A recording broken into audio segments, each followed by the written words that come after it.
Hey, final exam, what's up? It's the Culture Detective here, studying my ass off for my final exam of this college semester, which is going to be a cinematography exam. And then after this one, I'm a free man. I'm a free man, I don't have anything to do in life anymore. That's it, goodbye. Until the next semester, of course.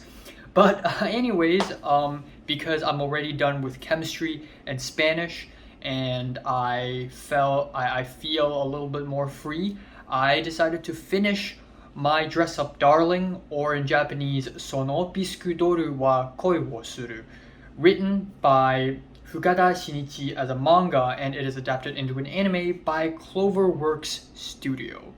So this is an anime released not too long ago in the same year in 2022, and it is an anime that has been making some noise because oh my god, new best girl just dropped, Kitagawa Marin. Oh my god, best Okaru. And yeah, I wasn't really interested in watching this anime honestly, but I don't know, who cares? I watched it anyways, and here are my thoughts. Honestly, it's not bad. It's not bad at all. I certainly didn't have any high expectations when I went into this anime because I was exactly expecting what this anime would be, and I exactly got what I expected it to be. It is basically one of those, wow, the main character is cowardly and lonely and socially anxious, and then we have the girl who is very upbeat and energetic and exciting. And this whole anime is kind of like one of those incels fantasy where the writer of this manga, the mangaka, was like, wow, this must be what it feels like to have a girlfriend. Oh my god, oh my god. And on the surface, this anime does feel like that. It does feel like one of those incels fantasy, but in actuality, this anime actually had a bit more depth and modesty to it, which I really, really like. And while I'm not super well versed in this romance slice of life genre, I've seen Nagatoro-san as well as Komi-san wa Komusho desu, and both of these animes and this one, My Dress Up Darling, also follow a pretty similar formula, again with the main character being awkward and the main girl being exciting and upbeat.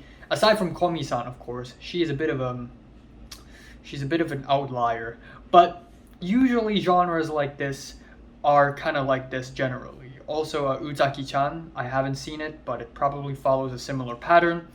And we also have pretty similar episodes. We got the beach episode, we have the final exams, we have the Natsu Matsuri episode, the summer festival episode, and it's pretty formulaic and there really isn't much going on.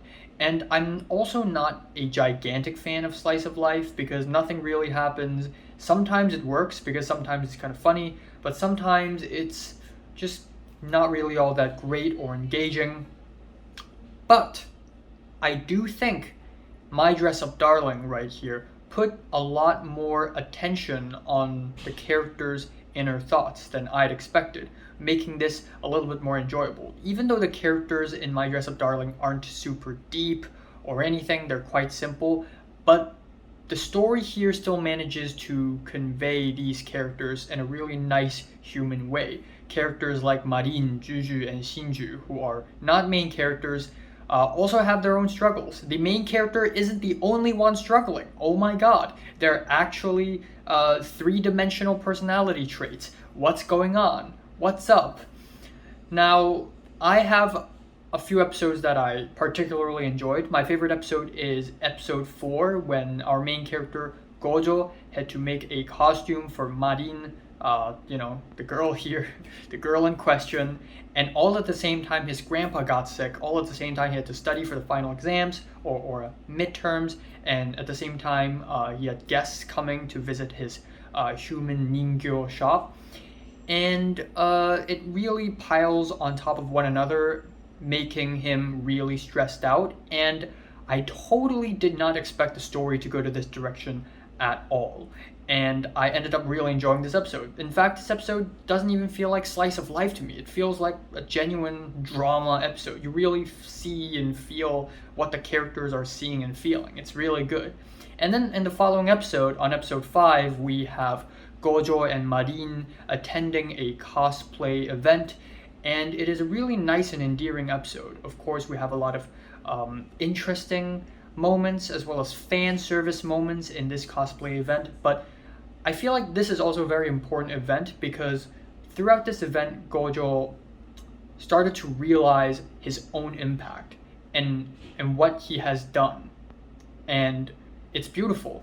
And speaking of that, I would like to say that out of all three of the rom-com slice of lives I've seen, this one is probably the one with the most character development in terms of our main character here, Gojo. Because in the beginning, he's super afraid.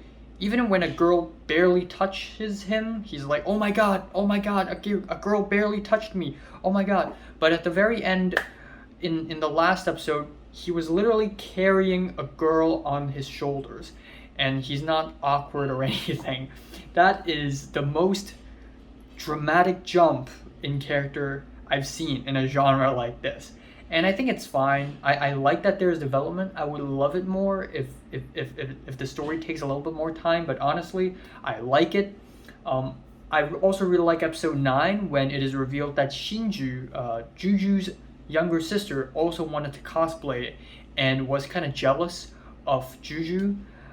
That was really good because it's a really wholesome episode. The whole idea of Shinju secretly wanting to do cosplays as well, and our main character Gojo secretly making a costume specifically for her. It's really wholesome, it's really nice, and it puts a smile on my face.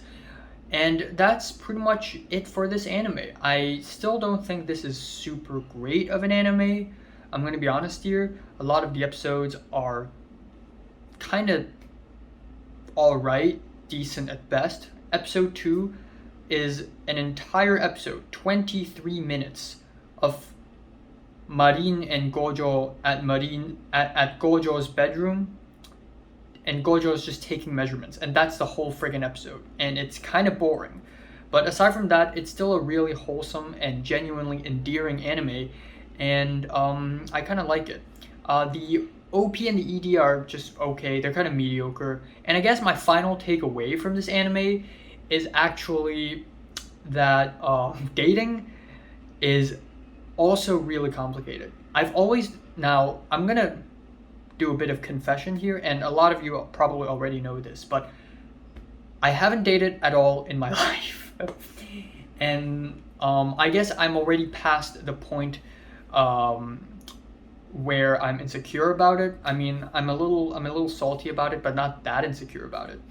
But what this anime, and I guess it's not really this anime, it's just me watching this anime, but after watching this anime, I thought to myself, like, wow, dating is not simple at all. And I've never expected dating to be simple, but it's probably way more complicated and way more psychological than I had expected. So even if you get a romantic partner, it doesn't mean it's over. There are still going to be tons of psychological battles here on out, if not more. And it is all the more fun and all the more lively. And that's what I'm going to say. And it's also quite funny because I actually have a list of movies and TV shows and animes that I specifically avoid because I feel like if I watch these movies and these animes, it will spoil my own first date experience. Movies like Love Exposure and the Before trilogy and, Love Letter, I avoid them, okay? And I didn't avoid My Dress Up Darling because I honestly thought, okay, it's just one of those, it's just one of those animes, right? But not really. It does get quite romantic at a few points, so there's that. It's good. 7 out of 10. So, have you watched My Dress Up Darling or Sono Bisku Doru wa Koi wo Suru? From 1 to 10, I would just rate it, like it, and subscribe. One more, and thanks for watching.